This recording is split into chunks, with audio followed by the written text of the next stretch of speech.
नमस्कार दोस्तों, मैं हूं सीमा बोरा। दोस्तों, आज हम आपको आकर्ण धनुरासना को करने का सबसे आसान तरीका और इससे होने वाले बेनिफिट के बारे में बताएंगे।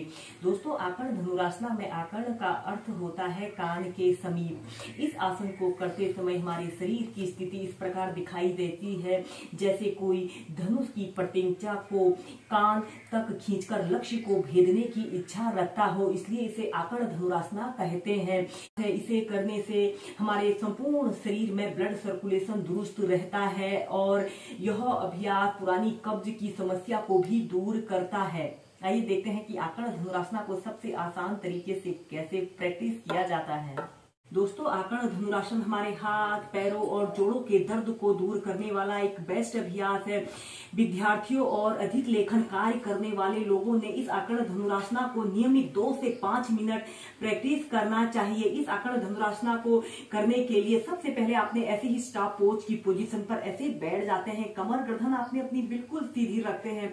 सबसे पहले आपने अपने पैर को अप डाउन करना है। इसके बाद हम आकर्ण धनुरासना को प्रैक्टिस करेंगे। अपने राइट पैर को ऐसे घुटने से ऐसे मोड़ लेते हैं और अपने दोनों हाथों को ऐसे अपने घुटनों के नीचे से ऐसे रख लेते हैं और ऐसे अपने घुटने को ऐसे अपनी छाती पर लगाने का प्रयत्न करते हैं। कुछ देर ऐसे ही होल्ड करके रखते हैं। फिर इसके बाद आपने अपने दोनों हाथों को ऐसे अपने तलवों के नीचे से ऐसे रख लेते हैं और श्वास अंदर भरते हुए ऐसे अपने पैर को ऐसे सीधा करते हैं। आपका पैर बिल्कुल सीधा और पंजा ऐसे ऊपर की तरफ तना हुआ हो। कुछ देर ऐसे ही होल्ड करके रखते हैं। इस स्थिति में आपकी कमर गर्दन बिल्कुल सीधी रहे। फिर सीधे। इसके बाद दूसरे पैर से भी प्रैक्टिस करेंगे। अपने लेफ्ट पैर को ऐसे घुटने से मोड़ लेते हैं, दोनों हाथों को ऐसे घुटनों के नीचे से ऐसे लगा लेते हैं और अपने घुटने को ऐसे अपनी छाती पर लगाने का प्रयत्न करते हैं। इसके बाद अपने दोनों हाथों को ऐसे अपने तलवों के नीचे से ऐसे रख लेते हैं और श्वास अंदर भरते हुए अपने लेफ्ट पैर को ऐसे सीधा करते हैं। आपका पैर बिल्कुल सीधा और पंजा ऐसे ऊपर की तरफ तना हुआ हो। फिर नीचे। ऐसे ही अपने पैर को आप दोनों पैरों से अप डाउन करते हुए 4 से 5 बार प्रैक्टिस कीजिए।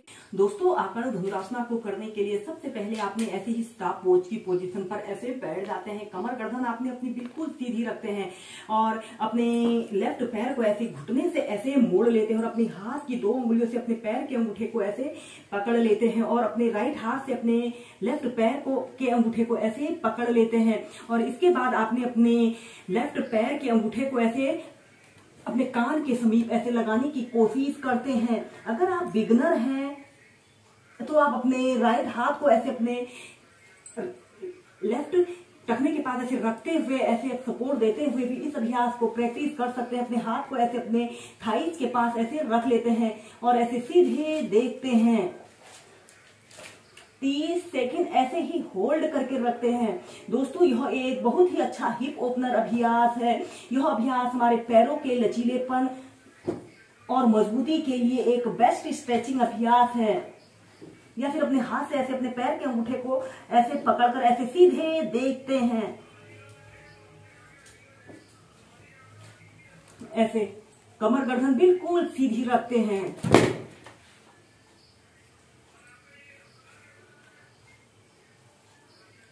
नॉर्मल ब्रीदिंग और फिर सीधे। ऐसे ही इस अभ्यास को दूसरे पैर से प्रैक्टिस करेंगे। अपने राइट पैर को ऐसे घुटने से ऐसे मोड़ लेते हैं और अपने हाथ की 2 उंगलियों से अपने पैर के अंगूठे को ऐसे पकड़ लेते हैं और ऐसे धीरे धीरे ऐसे पैर को ऊपर उठाते हुए ऐसे दूसरे हाथ का सपोर्ट देते हुए ऐसे अपने अंगूठे को ऐसे अपने कान पर लगा लेते हैं और दूसरे हाथ से ऐसे अपने पैर के अंगूठे को पकड़ लेते हैं और ऐसे सीधे देखते हैं। 30 सेकंड 2 मिनट ऐसे ही आकर्ण धनुरासना की पोजीशन पर रहते हैं। या फिर अपने हाथ को ऐसे अपने दूसरे हाथ से भी ऐसे सपोर्ट दे सकते हैं।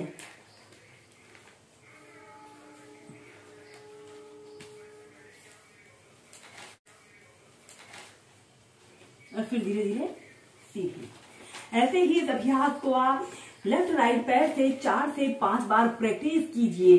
तो इस आकर्ण धनुरासना तो करने के बाद आपने ऐसे ही स्टाफ पोज की पोजीशन पर ऐसे ही बैठ जाते हैं और श्वास अंदर भरते हुए अपने दोनों हाथों को ऐसे ऊपर उठाते हैं और श्वास छोड़ते हुए ऐसे आगे को झुक जाते हैं। अपने दोनों हाथों को ऐसे अपने तलवों के नीचे से रख लेते हैं और अपने सिर को ऐसे अपने घुटने पर लगाने का प्रयत्न करते हैं। आपकी कोहनियां जमीन को स्पर्श कर रही हो।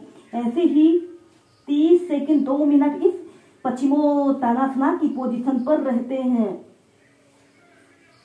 Normal breathing.